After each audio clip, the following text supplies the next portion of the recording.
Gente, boa noite. Eu tô aqui hoje para falar para vocês, sobre o movimento de contracultura, parte 2, que eu vou falar sobre o contexto, da Guerra Fria e a relação com o movimento de contracultura. E vamos lá para explicar.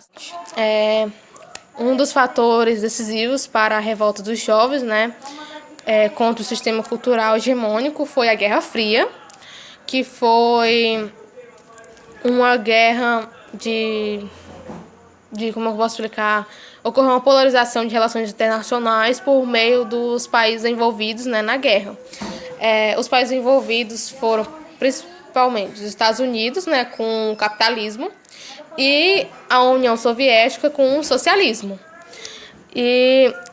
A guerra, esse nome de Guerra Fria se dá porque os países eles não entraram em guerra diretamente, Não foi, eles, apesar de estarem bem armados, mas eles não entraram em guerra diretamente.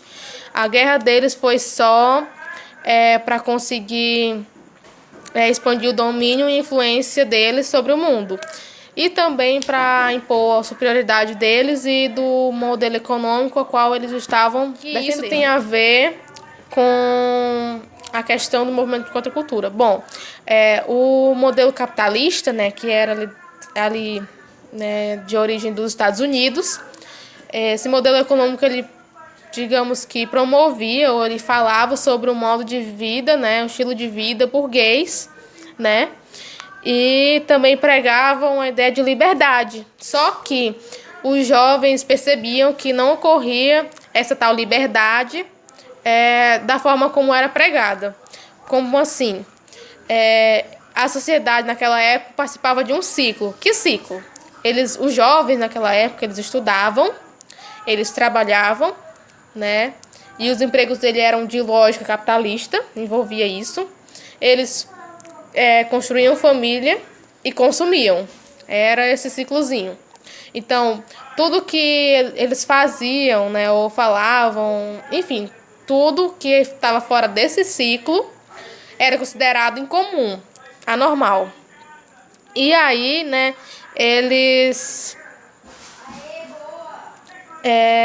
viam que isso não era liberdade, porque eles não podiam se expressar, eles não podiam falar o que queriam, o que eles achavam que poderia, trazer algo válido para a vida deles, Então, todos os ideais diferentes que eles ali defendiam, eles não podiam expor por conta dessa questão de não liberdade de expressão, As mulheres também, elas eram peças secundárias. Por quê? Porque na época a sociedade ela era sexista, ou seja, o único papel das mulheres era ser uma boa esposa e uma boa mãe. Pronto. Desde os tempos antigos também a gente percebe que as mulheres elas não iam para a escola, só os homens. As mulheres elas eram ensinadas em casa a costurar, cozinhar, lavar roupa, a varrer a casa, limpar a casa, lavar louça, todas essas questões, que até em algumas famílias, tipo as famílias bem tradicionais, até isso hoje é ensinado muito para as meninas. Inclusive eu tenho um conhecido meu que o pai dele é bem tradicional, bem, arcaico, digamos assim, bem antigo, e ele não deixa, o meu amigo fazer nada dessas coisas relacionadas às coisas de casa. Ele queria só que o meu amigo trabalhasse, estudasse, enfim. E aí, porque ele é o único homem da casa, tirando o pai dele. Enfim, é só um exemplo para vocês terem noção de como isso ainda é retratado muito na nossa atualidade. E só que é bem menos do que antigamente. Antigamente era bem mais nítido e perceptível isso. Tá. No campo político, os jovens se revoltaram com uma guerra sem sentido. Uma das guerras sem sentido, Porque a Guerra Fria ela esteve relacionada à Guerra do Vietnã, a Guerra das Coreias e a Guerra do Afeganistão. E aí a Guerra do Vietnã foi a que mais causou revolta nos jovens norte-americanos, porque eles foram convocados para a guerra, para levarem lá para a guerra os ideais dos Estados Unidos, pregar o modelo econômico dos Estados Unidos, que era o capitalismo, que inclusive ganhou, todo mundo percebe isso hoje. A maior parte do mundo é capitalista. E nisso, muitos vietnamitas foram mortos, além de que os jovens norte-americanos, né, eles também morreram. Vários morreram, milhares morreram. E os que sobreviveram, eles voltaram da guerra com sequelas tanto físicas quanto psicológicas. Entendeu?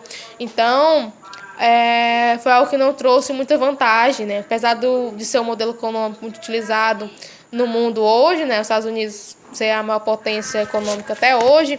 Mas isso causou muito mais prejuízo, né?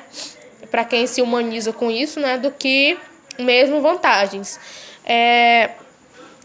Sobre a questão da Guerra Fria, tem uma organização, né, que ela se chama Organização do Tratado do Atlântico Norte, a OTAN, e ela envolvia países como Estados Unidos, né, que é o país capitalista, Canadá, Portugal, Itália, Noruega, Bélgica, Dinamarca, Islândia, Países Baixos, Luxemburgo, França e Reino Unido, né?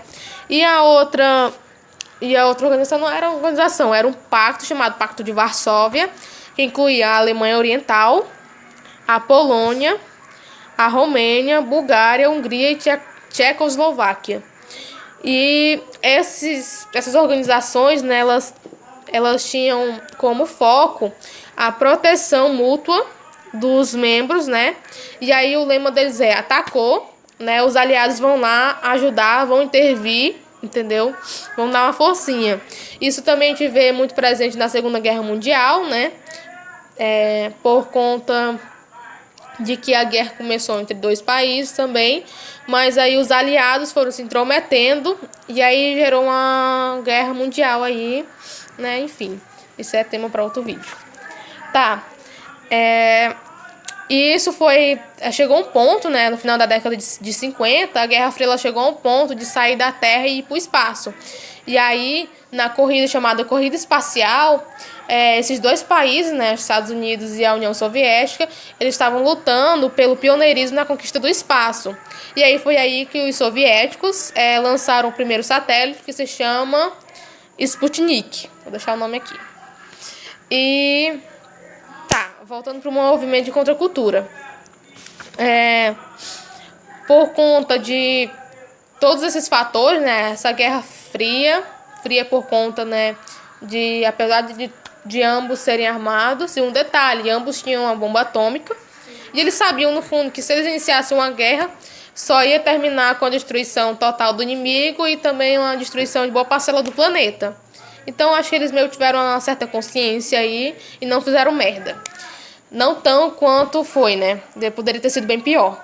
E aí os jovens norte-americanos se revoltaram com essa questão, né? E aí se contribuiu para a revolta deles, tanto cultural quanto política, né? E social, né? Envolveu também principalmente a sociedade. E em parte é isso, gente. Resumindo, é isso. Depois eu vou trazer um vídeo aqui falando só sobre a Guerra Fria e aí eu vou explanar mais sobre esse conteúdo, porque tem muita coisa. E eu vou pensar também curiosidades para trazer para vocês. Espero que vocês tenham gostado. Se inscrevam no canal, deixem um like. E é nóis. Qualquer indicação de vídeo ou tema que vocês queiram que eu explique, vocês podem deixar nos comentários que eu estou acompanhando. E aí, logo eu vou trazer videoaulas sobre mapas mentais. Vou só me organizar, estudar o conteúdo novamente e vou trazer para vocês algumas videoaulas explicando como fazer mapa mental, mapa conceitual, resumos, enfim. É isso. Espero que vocês tenham gostado e beijão, tchau, tchau.